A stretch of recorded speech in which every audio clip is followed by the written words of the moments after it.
राधे राधे दोस्तों, आज मैं आपको राधा अष्टमी व्रत की कहानी सुनाने जा रही हूँ। प्रेम से बोलिए राधा रानी की जय हो, कृष्ण भगवान की जय हो। राधा माता गोलोक में श्री कृष्ण के साथ रहती थीं। एक दफा कृष्ण भगवान को गोलोक में राधा रानी कहीं भी नजर नहीं आई। कुछ देर के बाद कन्हैया अपनी सखी विराजा के साथ घूमने चले गए। यह बात जब राधा रानी को मालूम हुई तो उन्हें गुस्सा आया और वह सीधे कन्हैया के पास पहुंच गईं। वहां पहुंचकर उन्होंने श्री कृष्ण को काफी भला बुरा कहा। राधा रानी का यह रवैया भगवान श्री कृष्ण के प्यारे मित्र श्री दामा को बिल्कुल भी अच्छा नहीं लगा। श्री दामा ने उसी वक्त बिना कुछ सोचे समझे राधा रानी को पृथ्वी पर जन्म लेने का श्राप दे दिया। राधा को इतने गुस्से में देखकर कृष्ण भगवान की सखी विराजा भी नदी के रूप में वहां से चली गईं। राधा ने श्री दामा से श्राप पाने के बाद उन्हें राक्षस कुल में पैदा होने का श्राप दे दिया। राधा जी द्वारा दिए गए श्राप की वजह से ही श्री दामा का जन्म शंखचूड़ दानव के रूप में हुआ। आगे चलकर वही दानव भगवान विष्णु का परम भक्त बना। दूसरी तरफ राधा रानी ने पृथ्वी पर वृषभानु के घर पुत्री के रूप में जन्म लिया। राधा रानी का जन्म वृषभानु जी के घर तो हुआ, लेकिन उनकी पत्नी देवी कीर्ति के गर्भ से नहीं। दरअसल जिस समय राधा मैया और श्रीदामा ने एक दूसरे को श्राप दिया था, तभी भगवान श्री कृष्ण ने कहा था कि राधा, आपको वृषभानु जी और देवी कृति की पुत्री बनकर पृथ्वी पर रहना होगा। मनुष्य के अवतार में आपका एक वैश्य से विवाह होगा, वह मेरे अंश अवतारों में से ही एक होगा। इस तरह आप पृथ्वी पर भी मेरी ही बनकर रहेंगी, परंतु हम दोनों को बिछड़ने का दुख सहना होगा। इसके बाद कृष्ण भगवान ने राधा जी को मनुष्य योनि के रूप में जन्म लेने की तैयारी करने के लिए कहा। संसार के सामने वृषभानु जी की पत्नी गर्भवती हुई। जिस तरह एक बच्चा दुनिया में आता है, ठीक वैसे ही देवी कीर्ति का भी प्रसव हुआ। लेकिन असल में राधा माता का जन्म देवी कीर्ति के गर्भ से नहीं हुआ था। भगवान की माया से उनके गर्भ में वायु भर गई। देवी कीर्ति ने उसी वायु को जन्म दिया। इस दौरान उन्हें प्रसव पीड़ा हो रही थी और वहां राधा माता के रूप में एक प्यारी सी कन्या ने जन्म लिया। दूसरी ओर उसी दिन वृषभानु महाराज जी प्रातः काल यमुना में स्नान करने गए। वहां उन्होंने कुछ अंतर की दूरी पर पानी की सतह पर एक अत्यंत सुंदर स्वर्ण कमल का पुष्प देखा और उस कमल की पंखुड़ियों के बीच एक अत्यंत सुंदर सुकोमल बालिका सो रही थी। उनका शरीर सोने के समान चमक रहा था और नेत्र कमल की नाजुक पंखुड़ियों के समान था। उस बालिका के प्रति उनके मन में स्नेह उत्पन्न हो गया और उन्होंने उसे अपने गोद में उठा लिया। उसी समय सृष्टि के रचयिता ब्रह्मा जी वहां प्रकट हुए और वह वृषभानु महाराज जी से कहने लगे कि पूर्व जन्म में उन्होंने जो तपस्या किया था, उसी के फलस्वरूप भगवान श्री हरि की संगनी श्री राधा रानी उन्हें उनके पुत्री के रूप में प्राप्त हुई हैं। लेकिन समस्या यह थी कि इतनी सुंदर बालिका होने के बाद भी उनके नेत्र बंद थे। ब्रह्मा जी की आज्ञा से वृषभानु महाराज जी उस कन्या को ले जाकर अपने पत्नी के पास सुला दिया। भगवान की माया से सभी ने यही जाना कि कीर्ति के गर्भ से एक कन्या उत्पन्न हुई है। भाद्र मास के शुक्ल पक्ष की अष्टमी के दिन राधा मैया का धरती पर जन्म हुआ था। तभी से हर साल इस दिन को राधा अष्टमी के रूप में मनाया जाता है। 11.5 महीने तक बंद रही थी राधा रानी की आंखें। शास्त्रों के अनुसार 11.5 महीने तक राधा रानी की आंखें बंद रही। कंस के जेल में कृष्ण का जन्म हुआ और वह रातों रात गोकुल में नंद बाबा के घर पहुंचा दिए गए। उस समय नंद बाबा ने सभी जगह संदेश भेजा और भगवान कृष्ण का जन्म उत्सव मनाया। एक दिन मथुरा के सबसे बड़े राजा वृषभानु कृष्ण को लेकर राधा के घर पहुँचे। कृष्ण का नाम सुनते ही राधा ने जन्म के बाद पहली बार आंखें खोली। पंडित बताते हैं उस समय कंस के डर से सभी लोग पलायन कर पहाड़ी पर चले गए। राधा रानी और उनकी माँ भी पहाड़ी पर चले गए, जिसके बाद वहाँ का नाम बरसाना पड़ा। रावल गांव में अभी भी बगीचा है जिसका नाम राधा कृष्ण बगीचा है। यहाँ 2 पेड़ हैं, एक श्वेत है और दूसरा श्याम रंग का है। माना जाता है कि राधा कृष्ण यहीं पर बैठकर यमुना को देखा करते थे। नारद पुराण के अनुसार राधा अष्टमी का व्रत रखने वाले भक्त ब्रज के दुर्लभ रहस्य को जान लेते हैं। इस व्रत को विधिवत तरीके से करने वाला व्यक्ति सभी पापों से मुक्त हो जाता है। इस दिन विवाहित महिलाएं संतान सुख और अखंड सौभाग्य के लिए व्रत रखती हैं। पौराणिक कथाओं के मुताबिक जो लोग राधा रानी को प्रसन्न कर लेते हैं उनसे भगवान श्री कृष्ण अपने आप ही प्रसन्न हो जाते हैं। इस दिन किशोरी जी की उपासना करने से व्यक्ति को सुख समृद्धि धन ऐश्वर्य आयु एवं सौभाग्य का आशीर्वाद प्राप्त हो जाता है। प्रेम से बोली राधा रानी की जय हो, कृष्ण भगवान की जय हो। अब सुनते हैं राधा रानी की कृपा की कहानी। वृंदावन में एक संत रहते थे। वह श्रीमद् भागवत गीता में बहुत श्रद्धा रखते थे। वह बड़े ही नियम से भगवत गीता के एक अध्याय का रोज पाठ करते और उसे श्री कृष्ण की प्रेम का राधा रानी को अर्पित कर देते थे। वह घर में ही रहा करते थे, कभी भी आते जाते नहीं थे। वह या तो भगवत गीता का पाठ करते या राधा रानी के नाम का माला फेरते। संत के कुछ भक्त थे जो रोज उनकी झोपड़ी में ही भोजन दे जाते थे। इस तरह उनका गुजारा चल रहा था। ऐसे ही कई वर्ष बीत गए, पर एक दिन भी ऐसा नहीं था कि राधा रानी को भगवत गीता का पाठ न सुनाया हो। धीरे धीरे वह संत बूढ़े होने लगे, आंखों की रोशनी कम होने लगी। एक दिन पाठ करते समय उन्हें अक्षर धुलधुला दिखाई देने लगा। फिर तो दिखना और भी कम हो गया। अब उन्हें कष्ट हुआ यह सोचकर कि अब पाठ कैसे करेंगे। वह रोने लगे। आंखों की रोशनी जाने का गम नहीं था, उन्हें इस बात का अफसोस था कि राधा रानी को भगवत गीता का पाठ कैसे सुनाऊंगा। वह मन ही मन कृष्ण भगवान का स्मरण करने लगे। हे प्रभु, आप मेरे साथ यह क्या कर दिए। अब मैं राधा रानी को कैसे पाठ सुनाऊंगा। इसी सोच में वह भूखे ही सो गए। वह राधा रानी को पाठ सुनाने के बाद ही भोजन करते थे। दिन बीत गया और शाम होने लगी। तभी उनके द्वार पर किसी ने दस्तक दी। आंखों की रोशनी कम होने के कारण उन्हें धुंधला दिखाई दे रहा था। वह किसी तरह द्वार पर पहुँचे और पूछा, कौन है। बाहर से एक बालक की आवाज आई। वह उनके लिए भोजन लेकर आया था। संत ने कहा, जब तक मेरा नियम पूरा नहीं होता तब तक मैं खाना नहीं खाता हूँ। वह बालक बोला, यह आपका कैसा नियम है। बालक के पूछते ही उन्हें लगा मानो उनकी पीड़ा बांटने वाला कोई मिल गया हो। उन्होंने बालक को अपनी भागवत गीता के पाठ के नियम के बारे में बताया। उन्होंने कहा, आंखों से कुछ दिखाई नहीं पड़ रहा है, इसलिए मैंने पाठ नहीं किया और मैं भोजन भी नहीं करूँगा। यह कहकर वह दुखी से रोने लगे। बालक ने कहा, आंखें चली गई इसलिए आप दुखी हो रहे हैं। संत ने जवाब दिया, नहीं, मैं आंखों के लिए नहीं बल्कि यह सोचकर परेशान हूँ कि राधा रानी को पाठ कैसे सुनाऊंगा। बालक ने कहा, बाबा मैं थोड़ी देर में आता हूँ। यह कहकर वह चला गया, पर कुछ ही देर में हाथों में पट्टी लिए हुए वह लौट आया और बाबा को वह पट्टी देकर बोला, इसे आप अपनी आंखों पर बांध लेना। संत को पट्टी पकड़ाकर वह लड़का वापस लौट गया। बाबा दुखी मन से अंदर जाकर भूखे प्यासे जमीन पर लेट गए। उन्होंने सोचा, जरूर किसी वैद्यराज का लड़का होगा। उसने आंखों का इलाज करने के लिए कुछ औषधि पट्टी में लगाई होगी। यह सोचकर उन्होंने आंखों पर पट्टी बांध ली और सो गए।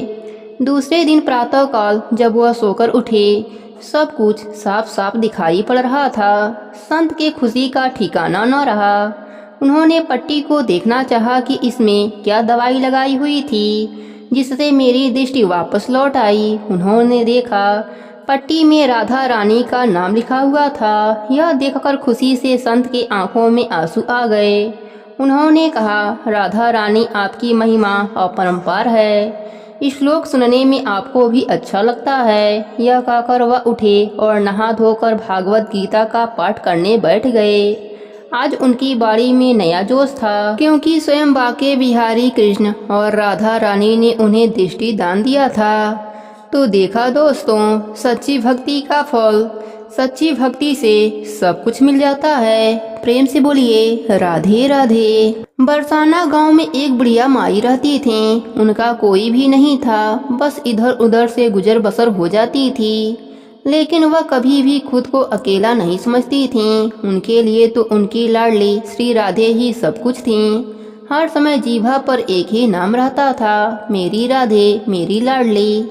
गांव की सभी महिलाएं दूध दही की मटकियां भरकर हाट में बेचने जाती थीं, लेकिन उससे पहले वह लाडली जी के महल के सीढ़ियों का दर्शन करने जाती थीं। लेकिन मैया के पास तो न दूध था न दही था, लेकिन मन में चाह रहती थी कि मैं भी इन सब के साथ श्री जी के महल की सीढ़ियों का दर्शन करूं। एक दिन जब मैया से रुका नहीं गया, तब मैया खाली मटकी लेकर उन सब के साथ चल पड़ी। जब गांव की औरतों ने पूछा, मैया इस मटकी में आज क्या लेकर आई हो, तब मैया झूठी कह दिया कि इसमें तो शहद है। मैया जब सबके साथ श्री जी की महल की सीढ़ियों पर पहुंची तो मैया को ऐसा लगा कि जैसे उनको आज वह सब कुछ मिल गया है जिसकी उन्होंने कल्पना नहीं की थी। बस मुख से एक ही नाम रटे जा रही थी, मेरी लाडली श्री राधे। जब यही सिलसिला कुछ दिनों तक चलता रहा तो गांव के कुछ लोग जो हाट में थे, उन्होंने मैया से पूछा कि मैया मटकी में क्या बेच रही हो। मैया ने बताया, इसमें शहद है। जब किसी ने मैया से शहद देने को कहा तो मैया ने झूठ मूठ का एक पत्ते पर मटकी से शहद निकालकर दे दिया। यह देखकर उसने सोचा कि मैया वृद्ध हो गई हैं, इसलिए दिमाग में कुछ कमी आ गई है, इसलिए उसने भी झूठ मूठ के पैसे दे दिए।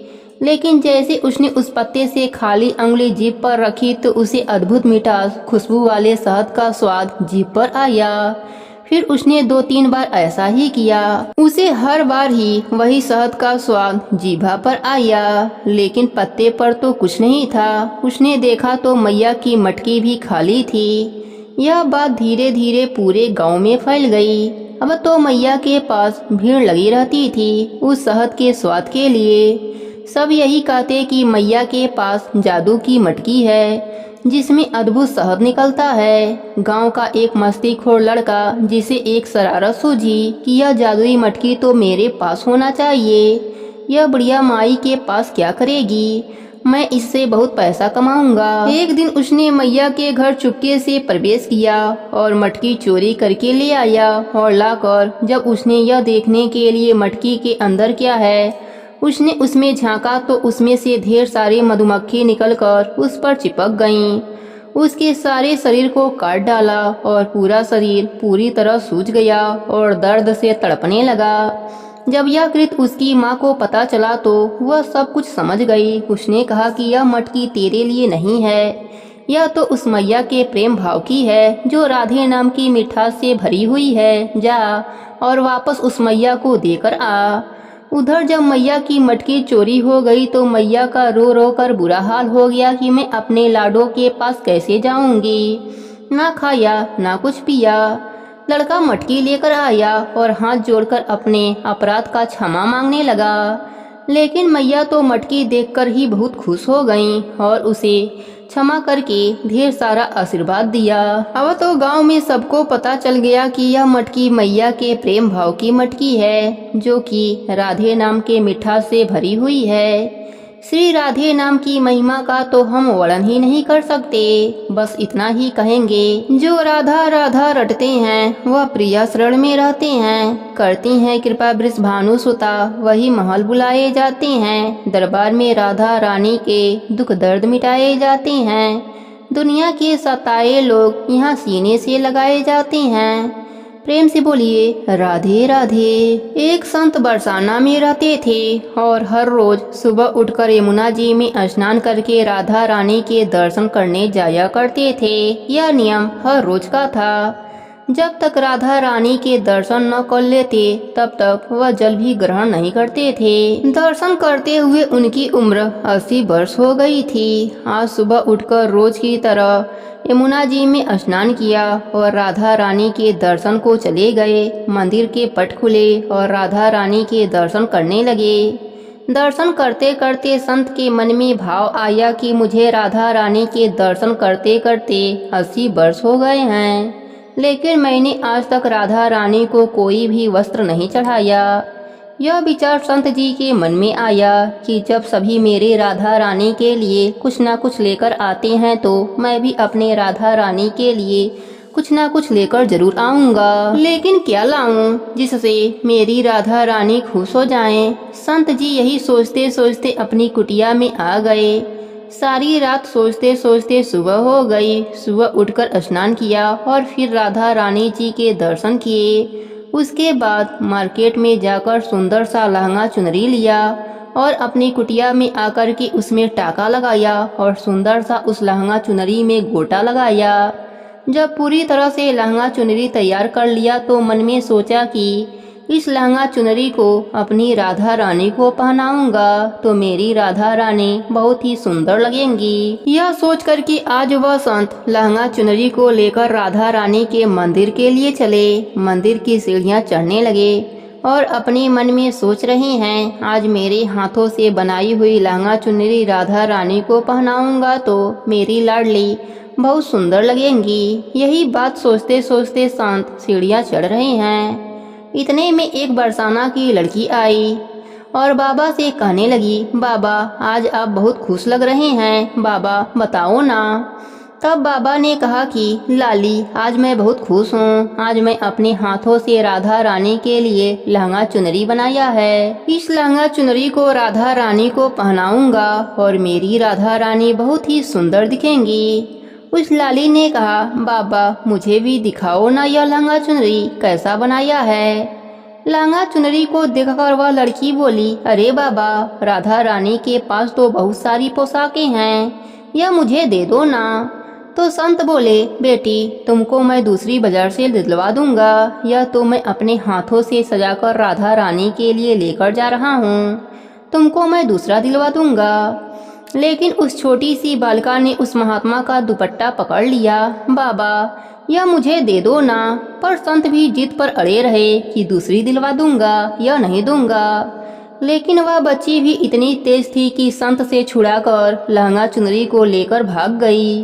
अब तो बाबा को बहुत ही दुख हुआ। लगा कि मैंने आज तक राधा रानी को कुछ नहीं चढ़ाया, लेकिन जब लेकर आया तो यह लड़की लेकर भाग गई। मेरा तो जीवन ही खराब है, अब क्या करूँगा। यह सोचकर संत उसी सीढ़ियों पर बैठकर रोने लगे। इतने में कुछ संत वहाँ आए और बोले, क्या बात है बाबा, आप क्यों रो रहे हैं।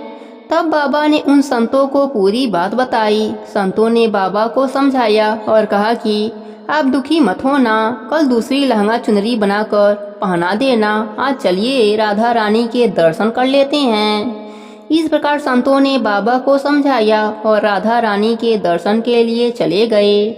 रोना तो बंद हुआ, लेकिन मन अभी भी खराब था, क्योंकि कामना पूरी नहीं हुई थी। तो अनमने से राधा रानी का दर्शन करने संत जा रहे थे और मन में यह सोच रहे हैं कि मुझे लगता है कि किशोरी जी की इच्छा ही नहीं है। शायद राधा रानी मेरे हाथों से बनी पोशाक पहनना ही नहीं चाहती हैं।